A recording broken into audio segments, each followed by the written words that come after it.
کہ فاطمہ جناح غدار ہے۔ اب دوسری خبر پر کی طرف چلتے ہیں، اتنا میرے خیال سے کافی، میری کوشش ہوتی ہے جو اہم باتیں وہ آپ کو بتا دوں۔ انڈیا اور اسرائیل مل کر کشمیر کو غزہ بنانے چاہتے ہیں۔ اس کی تفصیل میں اینڈ میں جا کے بتاتا ہوں کہ اس کی تفصیل کیا ہے، کیونکہ مجھے ایک دو بندوں کے حوالے بھی آپ کو بتاتا ہوں۔ ایک شخص نے مکالمہ لکھا ہے کسی اخبار میں اور دوسرے شخص نے کتاب لکھی ہے۔ اس کا جو لنک ہے جو میں نے ابھی آپ کو خبر بتا رہا ہوں کہ کشمیر کو غزہ بنانا چاہتے ہیں، اس کی حقیقت کیا ہے، اس کو اینڈ میں جا کے آپ کو میں تفصیل سے بتاتا ہوں۔ ساتھ ساتھ آپ کو بتاتا ہوں آپریشن چاترو کا آغاز کیا ہے ہندوستان نے۔ اچھا، اس آپریشن کا مطلب یہ ہے، پہلے جس طریقے سے آپریشن سندور انہوں نے لانچ کیا تھا جس میں برے طریقے سے شکست ہوئی تھی، یہ دنیا کو منہ دکھانے کے قابل نہیں رہے تھے۔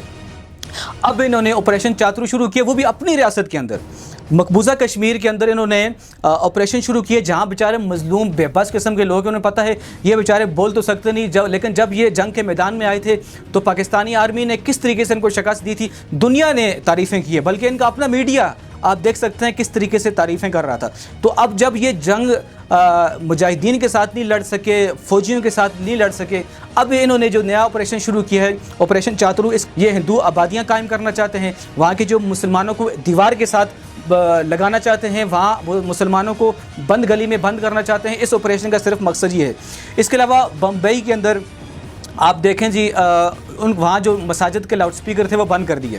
اچھا، اب انہوں نے ٹیکنیک کیا استعمال کی، انہوں نے پہلے یہ اعلان کیا کہ ہم مساجد کے جو لاؤڈ سپیکر ہیں وہ بند کر رہے ہیں۔ اس کے بعد ہوا یہ کہ انہوں نے پھر ساتھ ساتھ یہ بھی اعلان کیا تھا جتنے چرچ ہیں، جتنے گردوارے ہیں، جتنے جو مندر ہیں، اس کے سپیکر پر بھی پابندی لگائیں گے۔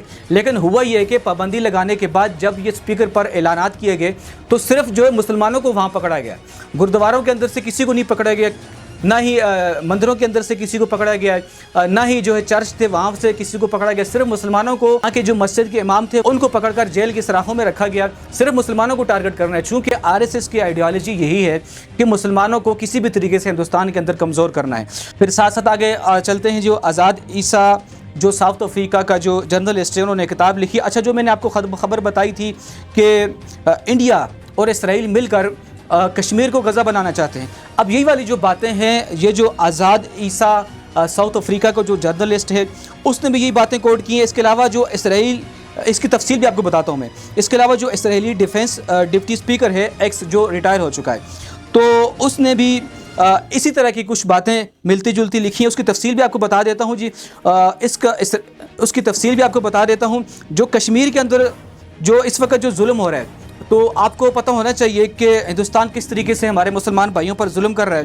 ایک پروفیسر ہے، کینیڈا کی یونیورسٹی ہے، اس کے اندر سیکورٹی اسٹڈی کا ایک پروفیسر ہے، تو اس نے کالم شائع کیا ہے جو کہ اس نے منسوب کیا ہے اسرائیل کا جو ڈپٹی اسپیکر تھا، اس کے حوالے سے اس نے یہ کالم کوٹ کیا ہے۔ اسرائیل بھارتی سرزمین کو اڈے کے طور پر استعمال کرتے ہوئے پاکستان کے جوہری تنصیبات پر فضائی کروز میزائل یا ڈرون حملے کرے گا، جس کے بعد اسرائیل بھارت کے ساتھ مل کر روایتی کارروائی سے پاکستان کو توڑے گا، سندھ اور پنجاب کو الگ الگ کر دیا جائے گا، جبکہ کشمیر کو بھارت کے ساتھ ملا دیا جائے گا۔ بحیرہ ہند تک چین کی رسائی منقطع کرنے کے لیے یہ سارا ڈرامہ رچایا جا رہا ہے۔ تو ناظرین، یہ جو باتیں اس نے لکھی ہیں جی، کہ ایک تو چائنا کا حوالہ بھی سمجھ لیں، کہ یہ سمجھتے ہیں کہ چائنا کو بحیرہ ہند تک جو ان کی رسائی ہے، جو اس وقت دنیا کے اندر کتنی بڑی جو ان کی سپلائی جاتی ہے چائنا کی، اس کو روکنے کے لیے ہندوستان نے جو کوششیں کر رہا ہے، کافی ٹائم سے کر رہا ہے۔ اہم بات یہ ہے کہ چونکہ میں ایک پاکستانی ہوں، میرے لیے اہم یہ ہے جو یہ کہتے ہیں کہ جوہری تنصیبات کو تباہ کریں گے۔ اس سے پہلے ناظرین کئی دفعہ ایسا ہو چکا ہے، کوئی ڈرنے والی بات نہیں ہے یہ خبر سننے کے بعد۔ اس سے پہلے کئی دفعہ ایسا ہوا تھا، مشرف کے دور میں بھی ہوا تھا، اس سے پہلے بھی کئی دفعہ ایسا ہوا تھا کہ اسرائیل ٹارگٹ کر رہا تھا پاکستان کو۔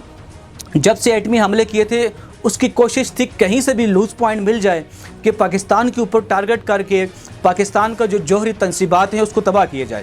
مشرف کے دور میں بھی آیا تھا، آپ کو پتہ ہوگا، مشرف نے پھر ایک دم ریئیکشن دیا تو یہ لوگ وہاں خاموش ہو گئے تھے۔ اب یہ دوبارہ سے کوشش کر رہے ہیں کہ کسی بھی طریقے سے جو پاکستان کے پاس جو ایٹمی ہتھیار ہیں ان کو تباہ کر دیں۔ یہ کوشش کبھی کامیاب تو ہونے والی ہے نہیں، یہ آپ کو پتہ ہے، جیسا کہ آپ نے دیکھا تھا پیچھے ہندوستان کو برے طریقے سے شکست دیے۔ اب اس کے بعد یہ دوبارہ کوشش کر رہے ہیں، انہوں نے چونکہ بہت بڑی سپلائی جو ہتھیاروں کی تھی امریکہ سے انہوں نے خریدی ہے، تو اب ان کے پاس وہ کچھ ہتھیار آ گئے ہیں، کچھ آنے والے ہیں۔ تو ہتھیار یہ کیوں خرید رہے ہیں؟ ان کو امریکہ سے ڈر تو ہے نہیں ہے، ان کو بنگلہ دیش سے ڈر تو ہے نہیں ہے۔ نہیں ہے. ان کو چین سے بھی ڈر تو ہے ہی نہیں ہے, ان کو زیادہ ڈر جو ہے پاکستان سے, کہ پاکستان کو کس طریقے سے انہوں نے کمزور کرنا ہے, کس طریقے سے پاکستانی فوج کو کمزور کرنا ہے, ان کے لیے اہم یہ ہے. تو ناظرین کچھ خبریں میرے پاس ابھی بقایا ہیں, میری کوشش تو یہ تھی جو اہم خبریں ہیں وہ آپ تک پہنچا دوں. میری کوشش ہوتی ہے کہ کم سے کم ٹائم میں ایک چھوٹی ویڈیو ریکارڈ کر کے آپ تک پہنچاؤں.